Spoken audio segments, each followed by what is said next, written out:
देख रहे हैं स्वामी न्यूज और अब समाचार विस्तार से।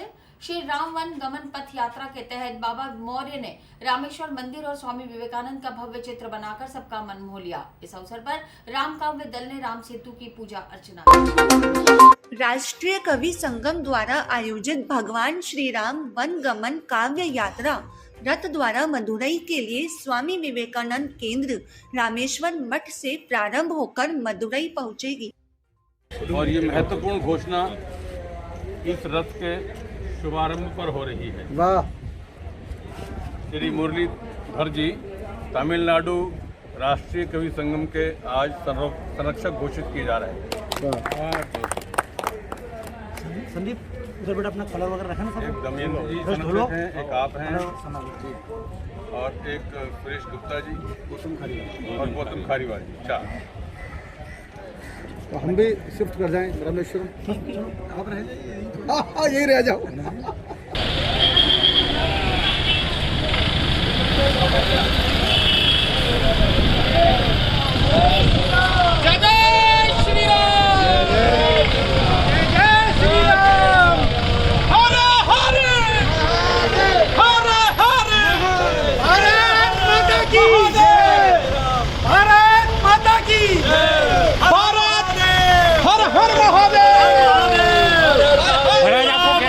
गोद में बैठकर जा रहे हैं। प्रभु श्री राम हमको सबको साथ लेकर अयोध्या को प्रस्थान कर रहे हैं। जय जय श्री राम, जय श्री राम।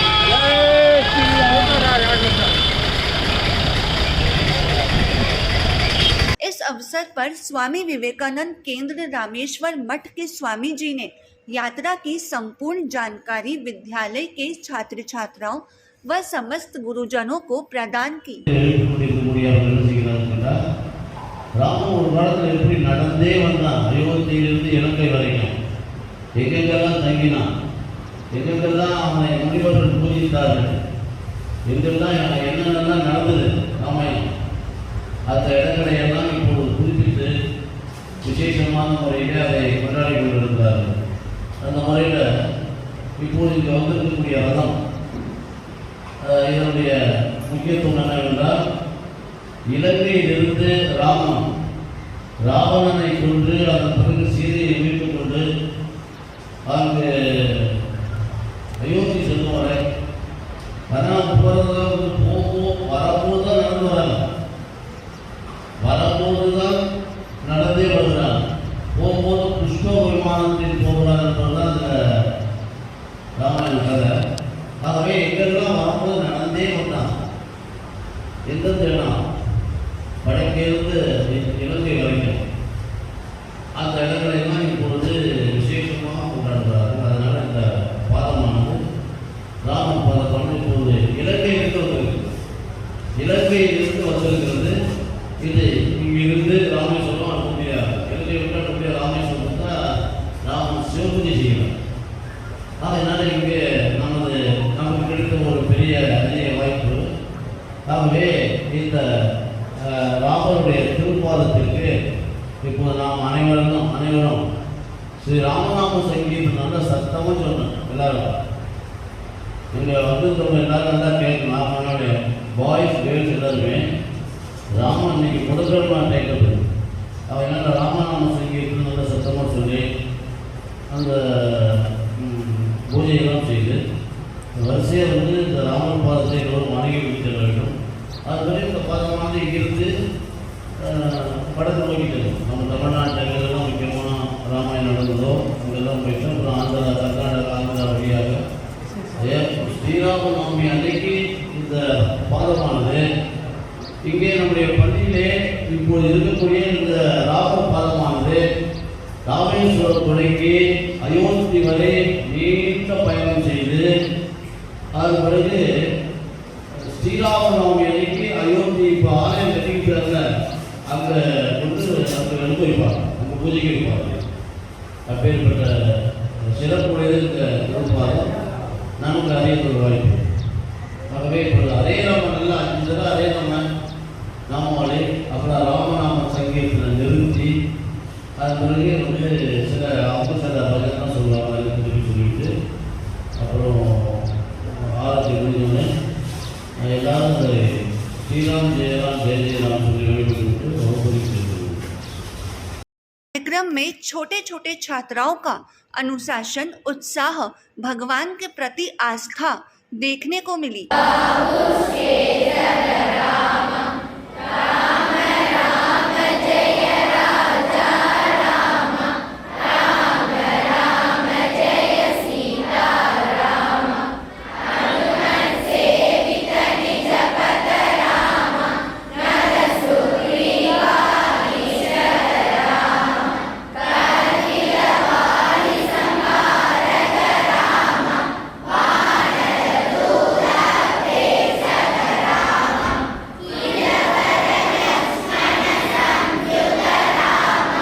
स्कूल के छात्रों ने माँ सरस्वती, रामकृष्ण परमहंस, माँ शारदे, स्वामी विवेकानंद, श्री राम के प्रतीक चरण पादुकाओं की आरती की। எல்லா இடத்துக்கும் போய் அவர்தான் இந்த மாதிரி ஓவியர்கள் அங்கிருந்து வரைந்து வந்து கொண்டிருக்கிறார்கள். எங்க பயணத்தில் முழுவதும் அவர் எங்க கூட இருக்க போகிறார்கள். நீங்க எல்லாரும் இப்பொழுது இந்த பாதங்கள், ராம பாதங்கள் நாங்கள் ஸ்ரீலங்கா அசோக் வாட்டிகாலிருந்து நாங்க இந்த பாதத்தை வந்து பூஜை பண்ணி எடுத்து வந்திருக்கோம். எல்லாரும் ஆசீர்வாதம் பெற்று எல்லாரும் வந்து மறுபடியும் உங்க எக்ஸாமுக்கு என்னோட நல்வாழ்த்துக்கள். எல்லாரும் நல்லா எழுதணும். जय श्री राम। भगवत रामानुजाचार्य संप्रदाय के पूज्य संत चेडलगारा शेन वागमनार जियर ने कहा कि आप रामेश्वर के अर्थात भगवान राम के विद्यार्थी हो, सर्व जनो सुखेन भवतु का संदेश दिया। श्री फग्गन सिंह कुलस्ते केंद्र इस्पात ग्रामीण विकास राज्य मंत्री भारत सरकार पत्नी सावित्री कुलस्ते अतिथि के रूप में उपस्थित थे। राष्ट्र कवि संगम के अध्यक्ष जगदीश मित्तल जी द्वारा स्वागत सत्कार किया गया। घोषणा इस रथ के शुभारंभ पर हो रही है। वाह। श्री मुरलीधर जी तमिलनाडु राष्ट्रीय कवि संगम के आज संरक्षक घोषित किए जा रहे हैं। संदीप उधर बेटा अपना कलर वगैरह रखा ना। एक दमयंती जी संरक्षक हैं, एक आप हैं और एक सुरेश गुप्ता जी और गौतम खारीवाल जी, 4। तो हम भी शिफ्ट कर जाएं रामेश्वरम। आप रह जाइए, यही रह जाओ। मंत्री फग्गन सिंह कुलस्ते ने कहा कि मैं भी वनवासी हूँ, उत्साहित हूँ यह यात्रा मंगलकारी हो, यात्रा की सफलता हेतु मंगल कामना करता हूँ। विशेषकर रामेश्वरम से ये जो भगवान राम के चरण पादुका की यात्रा प्रारंभ हुए, तल जी, हमारे स्वामी जी और इन सबके सहयोग से एक भव्य चरण पादुका यात्रा महाशिवरात्रि से प्रारंभ होकर के भगवान राम का जो जन्म स्थान है अयोध्या, रामनवमी में इस यात्रा का समापन होगा और ऐसे देश भर में इस यात्रा का प्रवास होगा। इसके जो भी कार्यक्रम बने और विशेषकर जो वनवासी समाज है, वनवासी समाज से भगवान राम का जितना संबंध, आत्मीय संबंध, आज मुझे बहुत प्रसन्नता है और इस यात्रा की सफलता के लिए मैं शुभकामनाएं देता हूं, क्योंकि मैं भी एक वनवासी होने के नाते मुझे बहुत प्रसन्नता है इस यात्रा में और इस यात्रा की सफलता की शुभकामनाएं देता हूं। और मैं एक बार फिर इस यात्रा में,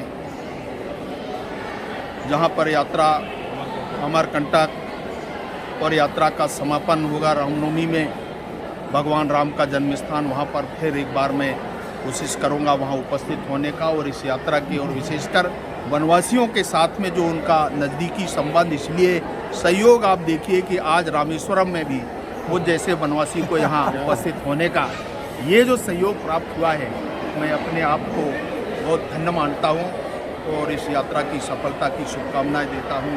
आप सबको जय श्री राम।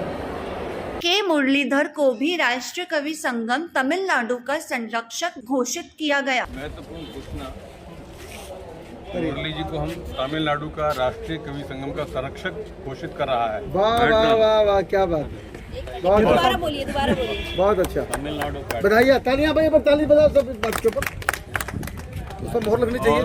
बाबा मौर्य ने स्वामी विवेकानंद रामेश्वर मंदिर का चित्र बनाया। रथ का शुभारंभ किया गया। रथ रामेश्वरम के बाजारों व मंदिरों से होता हुआ मदुरई पहुंचा। राष्ट्रीय कवि संगम के अध्यक्ष जगदीश मित्तल जी ने भी यात्रा के बारे में महत्वपूर्ण बातें बताई। ऐतिहासिक यात्रा, अभूतपूर्व यात्रा और राम जी के सपनों का काम शायद राष्ट्रीय कवि संगम के माध्यम से उन वनवासी बंधुओं का आभार व्यक्त करने के लिए जिन्होंने राम जी के काम में सहयोग किया। मैं समझता हूँ कि कल्पना बाबा सत्यनारायण मौर्य जी ने जो की राष्ट्रीय कवि संगम उसको साकार कर रहा है। मैं इस यात्रा दल में जितने भी लोग देश भर से आए हुए हैं सभी का हार्दिक अभिनंदन भी करता हूँ, आभार भी व्यक्त करता हूँ। और ये अनवरत चलने वाली 40 दिन की यात्रा 225 स्थानों को स्पर्श करती हुई अयोध्या पहुँचेगी। वहाँ एक भव्य उत्सव में इसका समापन होगा। इस अवसर पर कवियों ने यात्रा के संबंध में विस्तार से जानकारी दी। ये यात्रा परम सौभाग्य से कम नहीं। कवियों को ऐसा अवसर मिलना कि वो अशोक वाटिका से भगवान राम के चरणार वृंद लेकर अयोध्या पहुंचा रहे हैं, ये बड़ी उपलब्धि जो है सौभाग्य से प्राप्त होती है। और कवियों का सौभाग्य है ये कि ये कविगण जितने भी भैया सुदीप ने अभी बताया, अर्जुन जी हैं, राजेश जी हैं, तमाम लोग यहाँ पर हैं। तो मैं सोचता हूँ कि बहुत बड़ा सौभाग्य उदित हुआ है कवियों का, जो लोग इस यात्रा में सम्मिलित हैं। मैं सिर्फ इतना कहना चाहता हूँ कि हमारा धर्म, क्यों हम यात्रा पर निकले हैं, क्या ज़रूरत आन पड़ी। वो भगवान राम जो विमान से श्रीलंका से पुष्पक विमान लेकर अयोध्या पहुँचे भरत जी के वचनों के कारण, और इसलिए उन वंचितों से, उन केवटों से, उन लोगों से वो वापस नहीं मिल पाए जिन्होंने जाते समय उनकी 14 वर्ष तक बहुत सेवा की थी। उनसे वापस उनकी मुलाकात नहीं हो पाई, मिलना नहीं हुआ। तो राष्ट्रीय कवि संगम ने एक हवन लिया, एक यज्ञ लिया, एक अभियान लिया, एक अनुष्ठान धारण किया कि हम अशोक वाटिका से लेकर जहाँ तक अयोध्या तक राम जी के दास, राम जी के भक्त हैं, उन तक पहुँचे और उनको आभार ज्ञापित करें कि लो हम आपसे मिलने आए। एक समत्व का भाव लेकर, एकीकरण का भाव लेकर, समाज के प्रत्येक तबके, जाति, धर्म और विभिन्न चीज़ों को एक सूत्र में बांधने के लिए, एक माला में पिरोने के लिए राष्ट्रीय कवि संगम का बड़ा अभियान, राष्ट्र जागरण के नाम पर बड़ा अभियान है। और मैं कहना भी चाहता हूँ कि हमारा धर्म क्या है, कर्म क्या है, जान लेते हैं। सनातन सत्य क्या है, मर्म भी पहचान लेते हैं। स्वयं में राम होने का परम प्रज्ञान लेते हैं, स्वयं में राम होने का परम प्रज्ञान लेते हैं।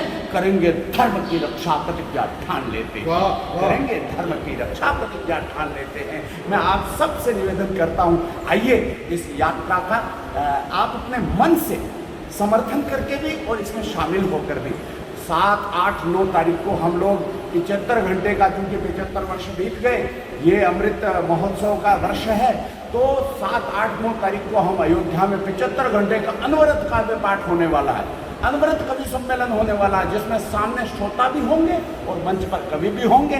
मैं आपका आह्वान करता हूँ, आपका स्वागत करने के लिए हम वहाँ तैयार रहेंगे। पधारिए।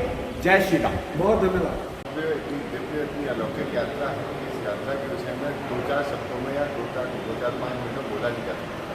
हम कोलंबो उतरे, कोलंबो से हम रामगुड़ा गए। माँ सीता ने जहाँ अपहृत करके ले जाई गई थी, माँ सीता अशोक वाटिका जहाँ रही थी, वहाँ वो स्थान देख के एक अलौकिक अनुभूति हुई और ऐसा लगा कोई बच्चा अपनी माँ को खोजने पहुँच गया।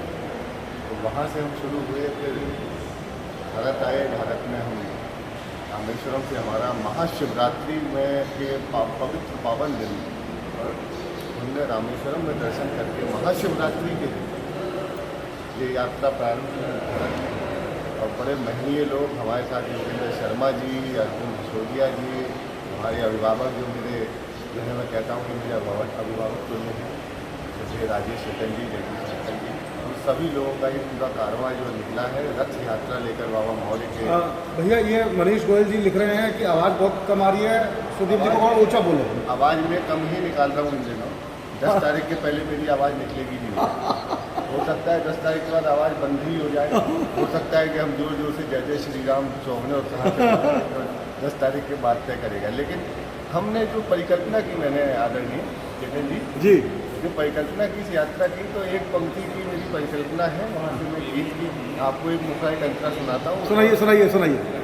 हम सारे लोग क्या हैं, हनुमान तो बनना हमारे बस का नहीं है, बानर सेना भी बनना हमारे बस का नहीं है। हम क्या हैं मैं बताता हूँ। हम सब गिलहरियाँ हैं। गिलहरियाँ हैं। गिलहरियाँ, वो मेरा कंसेप्ट इस कार्यक्रम को लेकर रहा कि गिलहरी भाग सजावे रे, गिलहरी भाग सजावे रे, भाग भाग कर राम काज में हाथ बटावे रे, गिलहरी भाग सजावे रे। बड़े बड़े वीर खड़े बड़े बड़े जंग, बड़े बड़े वीर खड़े बड़े बड़े जंगी, नल नील संग महाबली बजरंगी, सागर की रेता में देह सारी रंगी, सागर की रेता में देह सारी रंगी।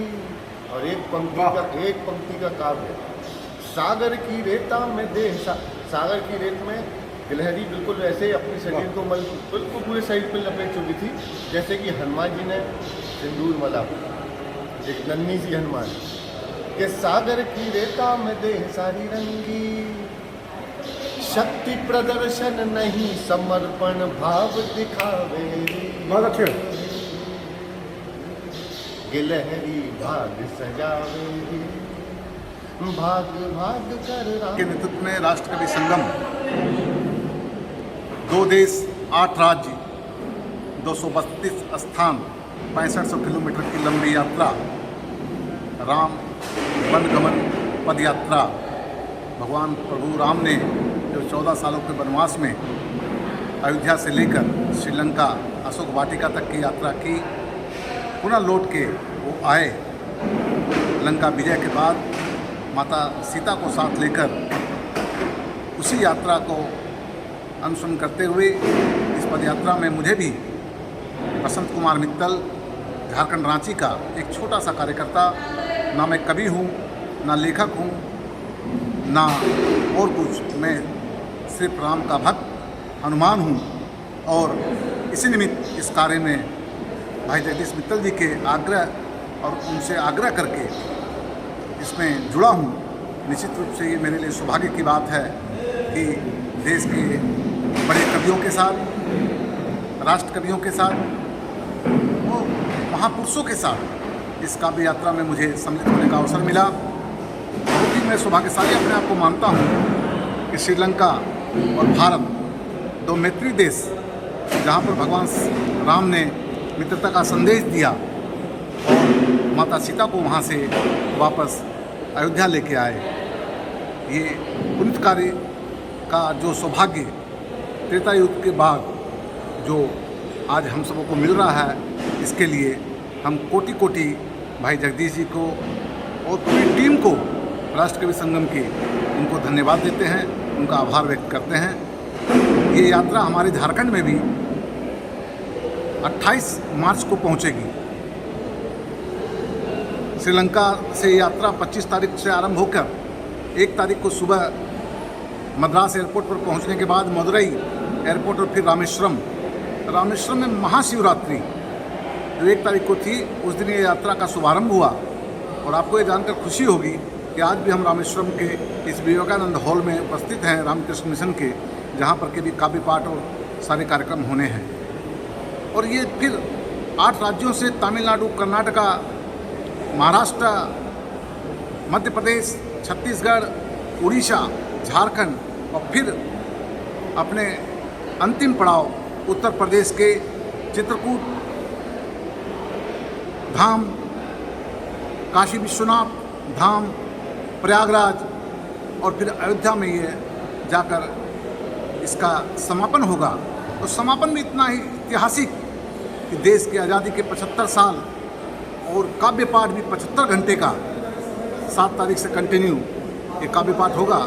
इसके लिए कोटि कोटि सभी देश के राष्ट्र कवियों को, छोटे कवि, बड़े कवि, सभी कवि हर प्रांतों से अयोध्या 7 तारीख को पहुंच रहे हैं और अनवरत बिना रुके 75 घंटे का ये काव्य पाठ होगा, जिसमें भी हमें सम्मिलित होने का अवसर मिलेगा।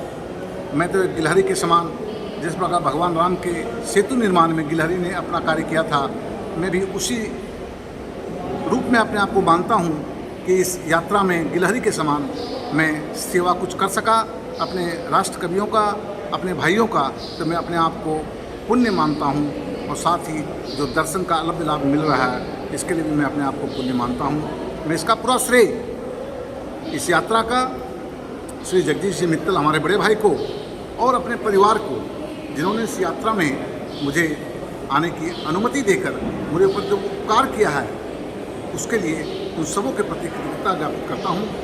बहुत बहुत धन्यवाद। जय श्री राम। मैं सब लोग जानी करहूँ प्रणाम जोर जुग पानी। राजेश चेतन जी, मैं राष्ट्रीय कवि संगम की इस यात्रा और इसकी अवधारणा बाबा सत्यनारायण मौर्य जी, आदरणीय श्रद्धेय जगदीश मित्तल जी, ईश्वर जी, अशोक बत्रा जी और राजेश चेतन जी स्वयं, आप और हमारे भाई योगेंद्र शर्मा जी, सुधीर भगत जी, राष्ट्रीय कवि संगम से जुड़े हुए तमाम पदाधिकारियों की इस परिकल्पना को साधुवाद देता हूं कि आज़ादी के अमृत महोत्सव के पर्व में और श्री राम जन्मभूमि के निर्णय के पश्चात मंदिर की स्थापना, रामलला की स्थापना के इस होने वाले बहुत पुनीत और जो निकट बहुत हमें एक भव्य अवसर मिलेगा। श्री रामलला विराजित होंगे, मंदिर का निर्माण का कार्य चल रहा है। ऐसे अवसर पर राष्ट्र को एकता के सूत्र में पिरोने के लिए दक्षिण से उत्तर तक ये अयोध्या तक की यात्रा, श्रीलंका से लेकर के अयोध्या तक की यात्रा ये रखी गई है। भगवान राम ने जो संकल्प लिया, उसी संकल्प को इस युग में, कलयुग में पूर्ण करने के लिए, त्रेता से कलयुग में पूर्ण करने के लिए जो राष्ट्रीय कवि संगम ने संकल्प लिया है, मैं 4 पंक्तियों में भगवान राम के चरित्र को, इस बड़े कार्य को, यद्यपि बांधना बड़ा कठिन है, पर कोशिश करता हूँ। राजेश जी, इन दिनों मेरी एक पुस्तक हुई, मेरे राम जहाँ है अयोध्या वहीं, उसकी कुछ पंक्तियाँ पढ़ता हूँ। स्वागत, पढ़िए। श्री राम ने बांध लिया जग को निज नेह के पावन बंधन में, प्रभु राम ने बांध लिया सब को निज नेह के पावन बंधन में, वह भील निषाद तिरात सभी बन मित्र गए प्रभु के वन में, वह भील निषाद किरात सभी बन मित्र गए प्रभु के वन में, शबरी चखबेर खिलाती रही। अद्भुत प्रसंग है। शबरी चखबेर खिलाती रही, प्रभु खाते रहे अपने पन में, शबरी चखबेर खिलाती रही, प्रभु खाते रहे अपने पन में, जिनके मन में सद्भाव रहा, प्रभु राम बसे उनके मन में, जिनके मन में सद्भाव रहा, प्रभु राम बसे उनके मन में। हम रामेश्वरम की उस धरती पर हैं जहाँ भगवान राम ने भक्ति और शक्ति दोनों का संधान किया। 3 दिन सागर की आराधना करने के पश्चात सागर ने मार्ग नहीं दिया तो अग्नि बाण का संधान भी किया। उस शक्ति पुंज भगवान श्री राम को प्रणाम करते हैं। लंका में रावण के आतंक से जिन्होंने भूतल को, इस लोक को मुक्त कराया, राम है क्या, रामत्व क्या है। सर काट दिए सब दानव के, निज नाम से सागर पाट दिए। यहाँ राम सेतु है और नासा ने सिद्ध किया है, उसकी प्रामाणिकता सिद्ध की है। सिया राम प्रभु सिया काट दिए सब दानव के, निज नाम से। योगेंद्र शर्मा जी मेरी इस रचना के पहले श्रोता हैं और उन्हें मुझसे ज़्यादा स्मरण है। सर काट दिए सब दानव के, निज नाम से सागर पाट दिए, दुख के सब बादल छाट दिए, सुख के सब खोल कपाट दिए, दुख के सब बादल छाट दिए, सुख के सब खोल कपाट दिए, जब चाहा तो राव को रंग किया। हम विभीषण जी के मंदिर पर थे कल, सागर के निकट, जहाँ भगवान राम ने विभीषण का राज्याभिषेक किया था, लंका का राजा घोषित किया था और स्वयं कह दिया अपनी स्वर्णमयी लंका में लक्ष्मण रोचते जननी जन्मभूमिश्च स्वर्गादपि गरीयसी। तब कहता हूँ कि सर काट दिए सब दानव के, निज नाम से सागर पाट दिए, दुख के सब बादल छाट दिए, सुख के सब खोल कपाट दिए, जब चाहा तो राव को रंग किया, जब चाहा तो राव को रंग किया, जब चाहा तो रंग को ठाट दिए, रघुनाथ कृपा जिसको भी मिली, उसके सब बंधन काट दिए, रघुनाथ कृपा जिस तो भी मिली उसके सब बंधन काट दिए। हमारे बसंत जी यहाँ उपस्थित हैं, सबको बहुत बहुत साधुवाद। जय श्री राम, जय रामेश्वरम, जय विश्वनाथ, जय बाबा भोलेनाथ। राष्ट्रकवि संगम के इस कार्यक्रम के संयोजक महेश शर्मा, राष्ट्रीय मंत्री योगेंद्र शर्मा, अंतर्राष्ट्रीय विदेश सचिव सुदीप भोला, देश के शौर्य के कवि अर्जुन सिसोदिया, कार्यक्रम के तमिलनाडु के संयोजक सुरेंद्र पाल, तमिलनाडु के संरक्षक दमयंती, गौतम धारीवाल, तमिलनाडु के संरक्षक, झारखंड के संरक्षक बसंत बंसल, राष्ट्रकवि संगम के राष्ट्रीय कोषाध्यक्ष रमेश अग्रवाल, राजेश चेतन, सुमन गोयल व अन्य दायित्ववान कार्यकर्ता बंधु उपस्थित थे।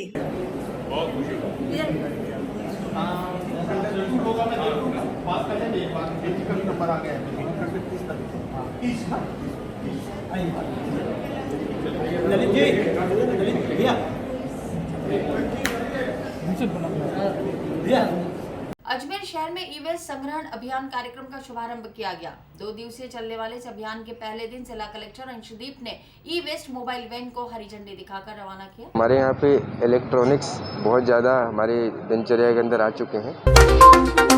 शहर में ई वेस्ट संग्रहण अभियान का शुभारंभ किया गया। इस अवसर पर जिला कलेक्टर अंशुदीप द्वारा ई वेस्ट मोबाइल वैन को हरी झंडी दिखाकर रवाना किया गया।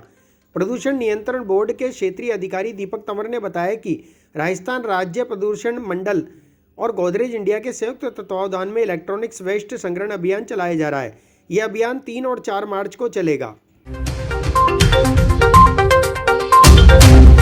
देखते हैं तो हमारे यहाँ पे इलेक्ट्रॉनिक्स बहुत ज़्यादा हमारे दिनचर्या के अंदर आ चुके हैं और दिन ब दिन इलेक्ट्रॉनिक वेस्ट की भी जो हमारा क्वांटिटी है, अमाउंट है, बढ़ता जा रहा है। भारत सरकार द्वारा ई वेस्ट गाइडलाइंस जारी की गई है। उसके अनुसार जितना भी ई वेस्ट है, ताकि वो हमारी धरती को या हमारे पानी को ख़राब ना करे, उसके लिए रिसाइकल्स आपके जो डेडिकेटेड रिसाइकलर्स हैं उन्हीं को दिलवाए जाने का प्रावधान है। इसी क्रम के अंदर एक अभियान के तौर पर जो हमारा अजमेर सिटी है उसके अंदर हमारी जो गाड़ियां हैं वो जाएंगी। जिसके पास भी ई वेस्ट है, हम निवेदन करेंगे कि अपना जो ई वेस्ट है हमारे जो डेडिकेटेड रिसाइकलिस्ट हैं उनको दिलवाएं और साथ ही साथ जो भी हमारे गवर्नमेंट की अप्रूव्ड रेट्स हैं उसका उनको मुआवजा भी दिया जाए। देखिए, जो रिसाइकलर्स हैं इसके अंदर जितने भी हमारे हैवी मेटल्स हैं या हमारे जो रेयर अर्थ मेटल्स हैं उनको रिसाइकिल करने की जिसके पास टेक्निक है उन्हीं लोगों को हम रिसाइकलर बनाते हैं। गाड़ी है अभी वार्ड वाइज जाएगी, इसका पूरा कैलेंडर बन रखा है। आईसी भी करेगी और लोगों तक घर घर जाके भी कांटेक्ट करेगी। जितने बड़े ऑफिसेज हैं, इंस्टीट्यूशंस हैं, चाहे गवर्नमेंट ऑफिसेज हो, प्राइवेट ऑफिसेज हो, उनसे भी कांटेक्ट करेंगे। जितना उनका पुराना ई वेस्ट है उसमें। सफाई मजदूर कर्मचारियों ने अपनी 180 नियुक्ति की मांग को लेकर नगर निगम कार्यालय प्रांगण में धरना दिया। साथ ही शहर की सफाई व्यवस्था ठप करने की दी चेतावनी। सफाई कर्मचारियों ने अपनी नियुक्ति की मांग को लेकर नगर निगम कार्यालय प्रांगण में प्रदर्शन कर धरना दिया। कर्मचारियों ने कहा कि आश्वासन के बाद भी उन्हें नियुक्ति नहीं मिली है। कर्मचारियों ने कहा उनकी मांगे नहीं मानी जाती है तो अजमेर की पूरी सफाई व्यवस्था ठप कर दी जाएगी। देखिए, 2012 में तत्कालीन कांग्रेस सरकार ने 756 पदों पर सफाई कर्मचारियों की वैकेंसी निकाली थी, जिसमें से पात्र, अपात्र और लंबित प्रकरणों में से 182 सफाई कर्मचारी पात्र पाए गए थे। 2014 में इन्होंने माननीय उच्च न्यायालय में कोर्ट केस भी करा और 2018 में ये कोर्ट के जीत भी चुके हैं। लेकिन इनमें से 2 लोगों को कलेक्टर साहब के प्रशंसा पत्र के अनुरूप नियुक्ति दे भी चुकी है, लेकिन डीएलवी प्रशासन और निगम प्रशासन 180 अभ्यर्थियों को अभी तक नियुक्ति नहीं दे रहा है। 2012 से लेकर 2022 तक 10 साल हो चुके हैं। निगम डीएलवी के चक्कर काट कर ये परेशान हो चुके हैं। आज इसी को लेकर हमने ये विरोध प्रदर्शन, भूख हड़ताल रखी है। अगर हमारी मांगें जल्द से जल्द पूरी नहीं होती है तो पूरे अजमेर शहर। प्रत्येक वित्तीय वर्ष को आयोजित होने वाली नगर निगम की बजट बैठक इस बार नहीं हो सकेगी। बजट बैठक की तिथि 15 फरवरी तय थी, लेकिन सांसद और विधायक की अनुमति नहीं मिलने के कारण इस बार ये बैठक नहीं हो पाई। प्रत्येक वित्तीय वर्ष नगर निगम की ओर से आयोजित होने वाली बजट बैठक इस बार नहीं हो सकी। इस संबंध में उप महापौर ने जानकारी देते हुए बताया कि सांसद और विधायक की सहमति नहीं होने के चलते बजट बैठक आहूत नहीं की जा सकी।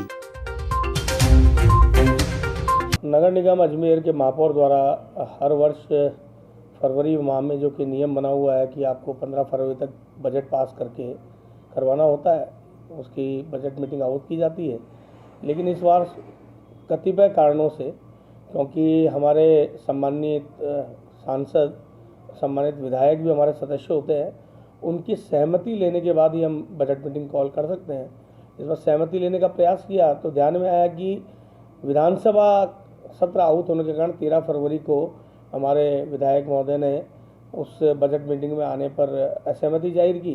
इस कारण हम बजट मीटिंग को नहीं कर पाए और हमने त्वरित गति से निगम प्रशासन ने बजट मीटिंग की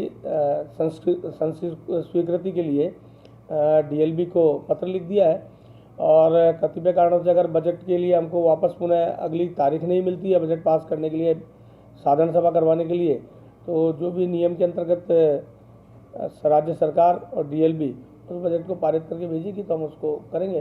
वैसे हमारा आग्रह है राज्य सरकार से भी और माननीय डीएलबी से भी कि बजट मीटिंग के लिए हमें किसी अन्य तारीख को की स्वीकृति प्रदान। ईसाई समुदाय द्वारा आज से 40 दिन का उपवास कार्यक्रम शुरू हुआ। आज समुदाय राख बुधवार से कार्यक्रम प्रारंभ किया गया। इसमें प्रत्येक शुक्रवार को क्रूज रास्ते पर चिंतन किया जाएगा। राख बुधवार से ईसाई समुदाय के 40 दिन का उपवास शुरू होता है। यानी राख बुधवार से लेकर गुड फ्राइडे तक सभी ख्रिस्तीय भाई बहन 14 साल की उम्र से ऊपर सबको उपवास करना अनिवार्य होता है। यह 40 दिन एक आध्यात्मिक सफर रहता है जिसमें प्रार्थना, उपकार और परहेज द्वारा अपनी बीती जिंदगी पर नजर डालने का एक सुनहरा अवसर होता है। आज के दिन याजक सभी माथे पर राख लगाकर कहते हैं, हे मनुष्य, तू मिट्टी है, मिट्टी में ही मिलेगा। आज से गुड फ्राइडे तक ईसा मसीह के दुख, भोग, मरण और पुनरुत्थान पर बाइबल से पाठ पढ़े जाएंगे और हर शुक्रवार को क्रूस रास्ते पर चिंतन किया जाएगा। यानी कि ईसाई समुदाय में आज राख बुधवार से सारे खुशी के काम खत्म हो जाते हैं। यानी कि गुड फ्राइडे तक कोई भी काम जो समारोह के रूप में मनाया जाता है वो नहीं होता है, जैसे कि जन्मदिन, शादी, गृह प्रवेश और नए कपड़े या इस तरह के कोई भी खुशी का माहौल ईसाई समुदाय में 40 दिन तक नहीं होता है। ये 40 दिन सिर्फ मसीह पर चिंतन और मनन करने का टाइम होता है और इसी टाइम ये पाप स्वीकार भी करते हैं कि साल भर में किए हुए पापों पर पश्चाताप करना, प्रायश्चित करना और प्रार्थना के द्वारा पुरोहितों से माफी मांगने का भी ये अवसर रहता है। इन 40 दिनों में ही किया जाता है।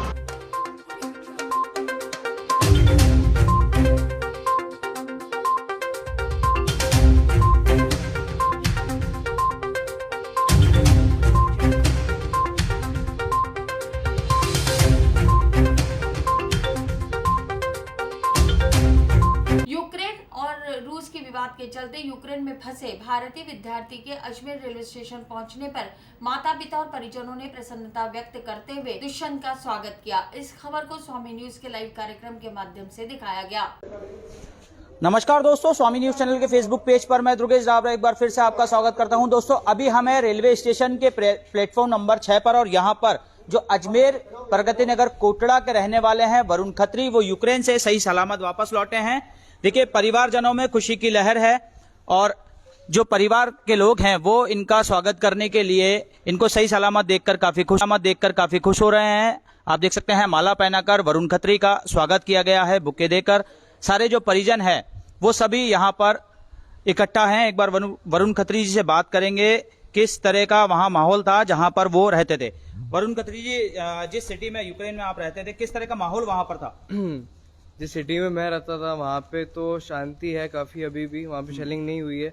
बट जो आउटस्कर्ट्स हैं यूक्रेन के और कीव है, खारकीव है, ऐसी सिटीज़ में काफ़ी डर का माहौल अभी भी है। वहाँ पे बच्चे फंसे हुए हैं अभी भी।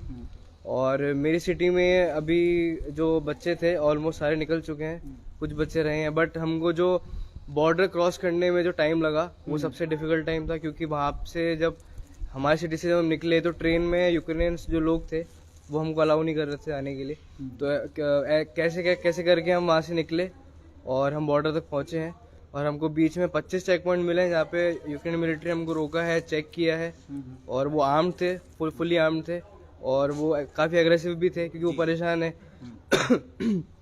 और बस हम कैसे करके हम पहुंच गए हैं। अच्छा, कितने दिनों में आप यहाँ अजमेर मुझे वहाँ से मेरी सिटी से निकलने में आज 5 दिन लग गए। यूक्रेन में कौन सी सिटी में आप रहते थे? दिनीप्रोपेट्रोव्स्क। अच्छा, आसपास जैसे आपने बताया कि वहाँ जिस सिटी में आप रहते थे वहाँ पर इतना माहौल नहीं था, लेकिन आसपास की सिटियों में किस तरह का माहौल था? आसपास की सिटी में वो लोग अभी भी बंकर्स में छुपे हुए हैं और उनको डर रहता है कि किसी टाइम भी एयर स्ट्राइक हो सकती है। अलार्म बज रहे हैं वहाँ पे, कंटिन्यूसली अलार्म बज रहे हैं कीव में और खार्किव में। बच्चे डरे हुए हैं कि हम बाहर नहीं निकल सकते, उनको डर है। और कर्नाटका से एक वो है लड़का था, वो भी फायरिंग में उसकी मौत हो गई अनफॉर्चुनेटली, क्योंकि वो भी लाइन में ही लगा हुआ था। और अभी भी इंडियन एम्बेसी कह रही है कि आप निकलो वहाँ से जितना जल्दी हो सके, और खतरा भी वहाँ पे है। अच्छा, चलिए, आप यहाँ पर अजमेर जब पहुँचे हैं, किस तरह का धन्यवाद आप किसको देना चाहेंगे इसका, जिस तरह के आपके मम्मी पापा से भी बात हो रही थी, संपर्क हो रहा था क्या परिवारजनों से? हाँ, संपर्क हो रहा था, पूरा नेटवर्क थे वहाँ पर भी। आप सही सलामत? धन्यवाद मैं देना चाहूँगा इंडियन गवर्नमेंट को, बिल्कुल देना चाहूँगा। और मैं चाहूँगा कि जो बच्चे फंसे हुए हैं उनको भी जल्दी से जल्दी निकाला जाए, क्योंकि हम तो सेफली आ गए, लेकिन जो बच्चे वहाँ फंसे हुए हैं वो भी बहुत बुरी कंडीशन में। चलिए, हम और आप अजमेर के निवासी हैं, हम और आप जो है खुशकिस्मत है कि आप जो है सही सलामत यहाँ पहुँचे हैं अजमेर। और कितने लोग आपके साथ में आए हैं या फिर और आगे दूसरी सिटियों में गए हैं? दिल्ली में हम कुल 100 लोग थे, नहीं 250 लोग थे, जो हम हंगरी से, बुदापेस्ट से आए हैं कल की फ्लाइट से। और कई बच्चे रोमानिया से और पोलैंड से भी क्रॉस कर रहे हैं अभी धीरे धीरे। अच्छा, कितने दिनों से ये माहौल जो है गोलीबाजी का वहाँ पर बना हुआ था? 24 तारीख को सुबह 5 बजे हमको पता पड़ा है कि जो है एयर स्ट्राइक हुआ है। सारे एयरपोर्ट्स पे हुआ था। कीव वर्सपल था, मेरा एक फ्रेंड था, वो भी एयरपोर्ट पे था, उसको निकाल दिया कीव से कि एयर स्ट्राइक हुई, आप जाओ। तो वो भी अभी आज की तारीख में अब जाके वो घर पहुंचा है। वो भी कीव में फंसा हुआ था, एम्बेसी के पास में उनको रुकवाया गया था, इंडियन एम्बेसी के पास में। वो बच्चे वहीं पर ही थे। और वहाँ से किस तरह का डर आप में था, क्या लग रहा था? हम पैनिक थे, हमको कुछ समझ में नहीं आता क्या किया जाए। इंडियन एम्बेसी कह रही थी कि जो लोग ईस्टर्न साइड में वहीं रुके, और फिर बाद में उन्होंने नोटिस दिया कि जितना जल्दी हो सके हम निकले, तो हम वहाँ से निकल गए। चलिए अंकल जी, आप बताएं, आपका बेटा सही सलामत आ जाए? तंबाकू अधिनियम 2003 के अंतर्गत समाज को तंबाकू मुक्त करने और युवा वर्ग में बढ़ रही नशे की प्रवृत्ति पर अंकुश लगाने के उद्देश्य से सीएमएचओ ने प्रेस वार्ता आयोजित कर सार्वजनिक स्थानों पर धूम्रपान निषेध के बोर्ड लगाने के बारे में चर्चा की। तंबाकू अधिनियम 2003 कोटवा की पालना के अंतर्गत सीएमएचओ के सोनी ने प्रेस वार्ता आयोजित कर जानकारी दी। सीएमएचओ ने कहा कि सरकारी व निजी शिक्षण संस्था, कार्यालय आदि पर तंबाकू निषेध का बोर्ड लगाना आवश्यक रहेगा। साथ ही पान मसाले और बीड़ी सिगरेट से संबंधित विज्ञापन सार्वजनिक स्थानों पर नहीं लगने चाहिए, क्योंकि तंबाकू के कारण युवा वर्ग बीमारी से ग्रसित भी हो रहा है और इसकी बढ़ती प्रचलन के कारण समाज में नशे की प्रवृत्ति बढ़ रही है। सारे ऑफिसर्स होते हैं, एनजीओस होते हैं, इन सबका अपना अपना योगदान रहता है। ये टीम वर्क कर सकते हैं, क्योंकि एक सामाजिक कार्य है ये। अगर हम बात करें चिकित्सक दृष्टिकोण से हट के तंबाकू मुक्त किया जाना, अगर हम किसी क्षेत्र की बात करते हैं तो एक सामाजिक सरोकार है, उसके अंदर एनजीओस की भूमिका भी काफ़ी महत्वपूर्ण है। उसको योगदान को नकारा नहीं जा सकता, बिल्कुल उनका सहयोग अपेक्षित है, उनका सहयोग लेते हैं और लेते आए हैं। और अभी भी एक अंदर अभी थोड़े दिन पहले जो तंबाकू के लिए जो तंबाकू नियंत्रण की कार्यशाला हुई थी, उसके अंदर भी एक एनजीओ ने रोल अपना अदा किया था। इसका प्रेस नोट भी हमने टाइमली आप लोगों को भेजा था। तो एनजीओस की आवश्यकता भी है, लेकिन मीडिया के माध्यम से भी हम लोगों से अपील करना चाहते हैं कि इस पुनीत कार्य के अंदर अपना पूरा सहयोग दें। युवाओं के अंदर जो प्रचलन बढ़ रहा है उसको रोकना बहुत ज़रूरी है, अन्यथा हमारा जो फाइनेंशियल लॉस तो है ही, आप देखेंगे बीमार हो जाते हैं, फाइनेंशियल लॉस भी होता है और मौत भी हो जाती है। तो इस तरह से बहुत सारे जो हमारे केसेस हैं उसको रोका जा सकता है। उसका मेन कारण ये है, अगर हमने इस तंबाकू का उपयोग को रोक दिया, हम काफ़ी हद तक अपना अजमेर तो है ही, राजस्थान को भी स्वस्थ रख सकते हैं, बच्चों को भी स्वस्थ रख सकते हैं। और ये जो प्रवृत्ति है उसको उस पर अंकुश बहुत ज़रूरी है। जी सर, जैसे अभी मैंने आपको बोला था एनजीओस का रोल किया था, एनजीओस के साथ साथ ये अभी डॉक्टर उदिता ने भी आपको बताया कि माध्यम मीडिया के माध्यम के साथ साथ नुक्कड़ नाटक के माध्यम से भी, अभी जैसे वाद विवाद प्रतियोगिता, पोस्टर पेंटिंग, इस सारी तरह को सम्मिलित किया जाना इस 100 दिन के अंदर जो हमारे को अभी दिया गया है उसके अंदर ये अपेक्षित है। और इसके अंदर भी जैसे अभी आपने बताया नुक्कड़ नाटक, बिल्कुल नुक्कड़ नाटक भी इसके एक बहुत बड़ी भूमिका है। हमको फॉलो किया जाना है, इसकी गाइडलाइन स्टेट से टाइमली जो आएंगी उसको इम्प्लीमेंट किया जाएगा। देखिए, इसमें चालान काटने का प्रावधान है। हम इसके अधिनियम जो अपने कोटपा अधिनियम है उसके तहत चालान कटते भी हैं। हो सकता है किसी को आप कह दो कि 500 रुपये, तो उस जेब में 500 रुपये नहीं हो, तो उसको एक सबसे बड़ी बात है समझाइश। चालान काटने का तो मतलब ये होता है कि एक मैसेज चला जाए कि ये गलत चीज़ है, आपको इसलिए टोका गया है। लेकिन मेन मकसद चालान से बेहतर, रेवेन्यू से ज़्यादा बेटर हमारा मकसद जो है कि लोगों को समझाइश करके रोका जाए, क्योंकि समझाइश से आप कर सकते हैं। आज मैंने आपको चालान काट दिया, आप दूसरी जगह जाके इस प्रवृत्ति को चालू करेंगे, तो मकसद हमारा समझाइश ज़्यादा बेटर रहता है ना कि रेवेन्यू कलेक्शन। 700 चालान काटे गए हैं, जिसका जो चालान अमाउंट रेवेन्यू रिसीव्ड हुआ है 80,000 के अराउंड। और इस साल में ये जो चालान है ये पुलिस विभाग से GR। और इसी के साथ ये समाचार बुलेटिन समाप्त होते हैं। मुझे दीजिए इजाजत। देखते रहें स्वामी न्यूज़।